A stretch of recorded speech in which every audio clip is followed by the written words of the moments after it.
วันที่22กุมภาพันธ์2026นี้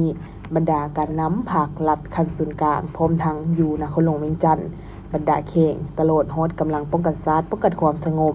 และประชาชนลาวบรรดาเผ่าที่มีสิทธิ์ปนบัตรเลือกตั้งในทั่วประเทศจำนวน4ล้านกว่าคนยิง2ล้านกว่าคน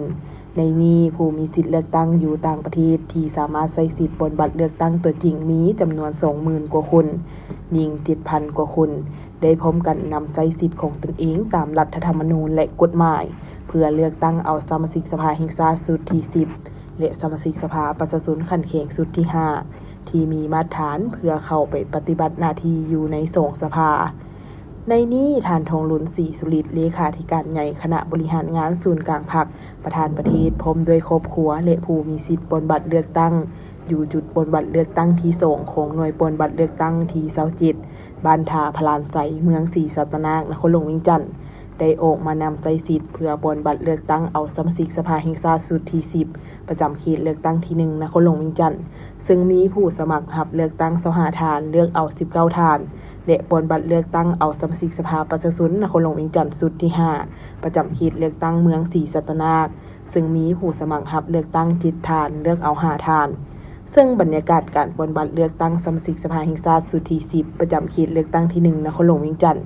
และสมาชิกสภาประชาชนนครหลวงเวียงจันทน์สุดที่5อยู่หน่วยปนบัตรเลือกตั้งบ้านทาพลานไสเมืองศรีสัตนานครหลวงเวียงจันทน์เห็นว่าประชาชนที่มีสิทธิ์ปนบัตรเลือกตั้ง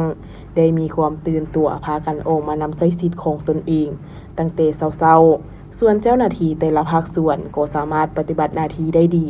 เฮ็ดให้การปนบัตรมีความสะดวกเป็นระเบียบเรียบร้อยและมีความสงบปลอดภัยดีก่อนอื่นก็ขอสบายดีตอนเช้าข้าพเจ้าสหายภูวงศ์ธรรมบรเลขาพรรคบ้านในบ้านท่าพลันไสขอรายงานสภาพการปนบัตรก็คือหน่วยที่27อยู่จุดห้องการบ้านท่าพลันไสเฮาเนาะ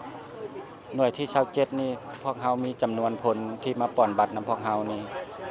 682คนเป็นหญิงอยู่552คนเนาะอยู่ในจุดหน่วยที่27หั่นแล้วก็หน่วยที่28หั่นก็คืออยู่จุดเดินบานวิกตอรี่เนาะก็650เป็นหญิง550คนเนาะอยู่จุดนั้นแต่สภาพรวมก็คือเฮาเห็นนำกันหั่นเนาะเกี่ยวกับการจุดปนบัตรเลือกตั้งอยู่จุดที่ท่าพลันไสเฮานี่ก็ถือว่าเห็นสื่อมวลชนนี่เข้ามาใช้สิทธิ์เป็นจำนวนหลวงหลายเนาะปัจจุบันนี้ก็คือเต็มเบิดแล้วแถวนี้แต่ว่าคันว่าเป็นจังซี่หั่นหมายถึงว่าเฮาก็คาดคะเนว่าประมาณอาจจะ 3:00 นนี่ก็คือสิสำเร็จเนาะการเตรียมความพร้อมนี่พวกเฮาก็เตรียมมาได้2อาทิตย์เนาะเตรียมความพร้อมมาหมดเรื่องงานป้องกันชาติป้องกันความสงบนี้พวกเฮาก็เน้นมาแต่ได้ 2-3 มื้อละเนาะถือว่าป้องกัน24ชั่วโมงเลยหั่นล่ะจุดนี้จักห้องให้แล้วเนาะผู้ที่มีอายุ18ปีขึ้นไปหั่นขอให้มาใช้สิทธิ์ของตนเองให้ครบเนาะมื้อนี้ข้าพเจ้านางบุภาอ่อนมณีพนักงานบำนาญอดีตทหารเนาะกองทัพปลดปล่อยประชาชนลาวสุดที่ภาคภูมิใจซึ่งว่าเป็นประชาชนผู้หนึงหั่นน่ะอยู่บ้านทาพลานไสหั่นน่ะได้มาใส่สิทธิ์ได้มาปนบัตรเลือกตั้งเอาคณะผู้แทนคณะการนำของเฮาและข้าพเจ้าก็และประชาชนลาวทั่วประเทศขอฝากความหวังไว้นำการดำสุดดีทุกทานหวังว่าทานจะสัตย์ซื่อบริสุทธิ์และก็พร้อมกันปกปักรักษาสร้างสาประเทศชาติให้ประเทศลาวเฮานี้เจริญก้าวหน้าเนาะ